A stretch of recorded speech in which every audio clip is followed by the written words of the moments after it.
হাওড়া স্টেশনের ভয়ঙ্কর চিত্র উঠে এলো বিপি সংবাদের ক্যামেরায়। অপরিষ্কার, অপরিচ্ছন্নতা দিনে দিনে যেভাবে হাওড়া স্টেশন চত্বরকে গ্রাস করছে, তাতে প্রশ্ন উঠছে রেল কর্তৃপক্ষর ভূমিকা নিয়ে। গুটকার লাল রঙে রঙিন হয়ে উঠেছে হাওড়া স্টেশন চত্বর।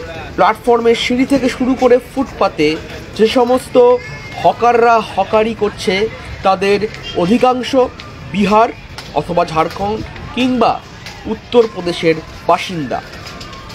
নিত্যযাত্রীদের অভিযোগ, এখানে সামান্য 10 টাকার জলের বোতল বিক্রি হচ্ছে 15 টাকায়।